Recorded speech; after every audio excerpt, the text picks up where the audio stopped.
Hello and welcome back to the AGF Design Studio channel. My name is Alana. I'm a freelance lettering artist and designer, and today's video is an exciting one because this is the start of a new series on the channel, which is going to be all about my book illustration debut, Love Letters, and Alphabet of Affirmations, being published through Little Bee Books. If you're interested in illustrating your own book one day or being involved in the industry as a freelancer, as a contractor, and working with publishing companies, this video and this series will be for you. Today's video is going to be about how did I get this project in the first place, and also going through contracts and other things that might be of interest to you. So without further ado, let's jump right in. So first, I wanted to start with a little bit about where my mindset was. I was just basically hustling and grinding my way through the last quarter of the year. This was in 2022, and I just really had it in me to want to finish my year strong. So I ended up, needing to acquire some new contacts, and I break it up by industry. So I have publishing, I have editorial, I have brands and sponsors. And basically I'm like, okay, I've really reached out to a lot of my contacts, and they either haven't gotten back to me or they've said they don't have projects right now. So that really signaled to me that it was time for me to go out into the world and do a little trend shopping. So I was in the book section and I was just picking up books. A lot of my experience at that time was doing hand-lettered titles for children's books mainly. I've kind of gotten my eye sort of adjusted to, spotting, who's using what looks like hand lettering or custom expressive type and things like that. And I just start looking at them. I'm looking at who the art director is. I'm looking at the artist names, just any information that I can pretty much grab from the opening, inside cover of the book. And sometimes they also have it on the back, so watch out for that as well. But that's when I came across this publisher called Little Bee Books, and I'd never heard of them at that time. So I was just like, oh, cool.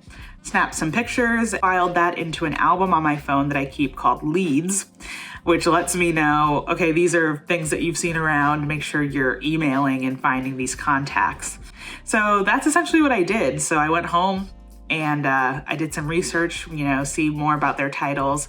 Because, I'd only seen like a few in the store. So I'm like, okay, let me see what other books they have, things like that. Because really getting acquainted with the people that you're about to pitch to is essential. Are these people likely to need my services? Next, we're going to get into exactly how I pitched.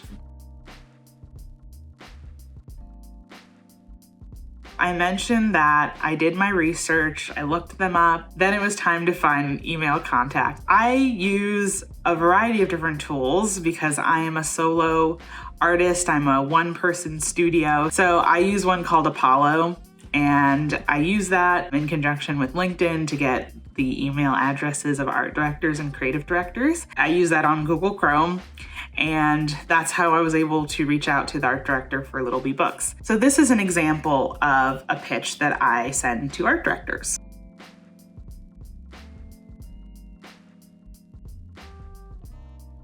Now this is great because you can personalize it, show that you did your research, show, that you're familiar with their titles, and, cross your fingers and hit send. From that pitch, I did not land a project at first. What he told me was he would keep me in mind, and I was just like, okay, cool. That's a typical response, like, thanks anyway. And I just thought that was over. And little did I know that he would reach out, a few days later and be like, wait, I think there's a project for you that just came across my desk. I'll be in touch shortly. And that just opens the world of possibilities because you don't know what they're talking about, but you're excited because they came back and emailed you. And it just ended up being, I think, the stars crossing and aligning in the most perfect way, because I'm a lettering artist and they had a book that they needed to be completely hand lettered. So on comes the part of the journey that I'm going to be calling discovery. Discovery is what I'm choosing to call the point where you're finding out more about the project, they're finding out more about you, and seeing if you would be a good fit. Now, this is not just something that the publisher or your client will determine. It's also something that you can discern for yourself and you can say yes or no to. They described to me the project, we want all of these words to be hand lettered. It's not going to be typeset like a traditional book. We want a boldness and a brightness and a playfulness to it. They go through all of these things. At this point, I'm in contact with the art director that I would be working with for the project. So this isn't the art director who I had initially pitched to. This is the art director who would be in charge of the project and would be working with me directly. And I had some questions of my own and, things that I wanted to find out. So some of those questions were, how many pages is the book going to be? What's the budget for the project? What's the timeline for the project? The book also features some illustrations as well. So they asked me if I'm comfortable with that. And I was like, yeah, sure. And that's great. I asked my questions, they answered them to my satisfaction. So from there, they were like, cool, I will send you over some contracts. Now, as artists, as illustrators, as creators, contracts are super important because they're in place to protect us and our clients. They should be, fair, right? Ideally. And there's no way to know if a contract is fair if you don't read it. Basically, the information in the contract that I was seeing were things outlined like, my advance, what that would be, the payment structure. So in what intervals I would be paid. So I don't get the whole payment up front. It's cut up into 3 parts. So I got a chunk before I started the project, a chunk after I finished illustrating the project, and then I'll get the final piece after the book is published and in stores. So that's a span of 2 years that the payments are broken up into. So, it's kind of a waiting game, but that's pretty typical. And then as the illustrator of the entire book, I'm entitled to royalties along with the author. So I would get a percentage of, the book sales every time someone buys the book. A common structure for, books is you earn out the advance that you're given by the publisher. So that's the dream. So that means that you sold enough books and you earned enough royalties to earn back the money that they gave you for illustrating or creating the book.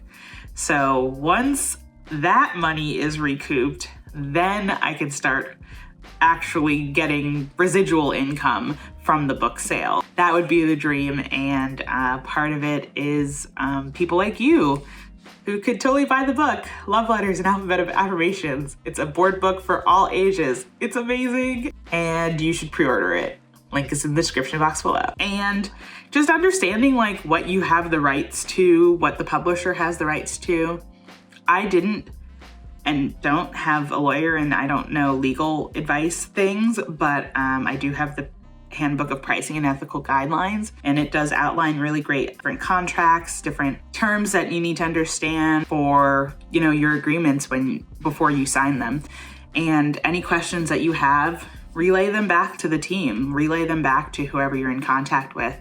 If you need something removed or changed or modified in any way, don't feel afraid or ashamed to ask for those changes. Once that was in place, I waited for that first payment to hit my bank account and we got underway with the creating part, which was the longest and hardest part. So that's how it happened. Time and place kind of situation. I was shooting my shot and I hit big with my first book illustration project. I'm super proud and excited with the project and how it turned out. The next part is going to be about creating the book. So if you have any questions about that you want me to answer in that video, let me know in a comment down below. At the time of me recording this video, the book is out on pre-order. That link will be in the description box below. Grab your copy. It'll be out in stores on August 27th. I hope this first part was beneficial and helpful to you. Don't forget to subscribe, like the video if you enjoyed it, and I'll see you guys in the next one. Bye.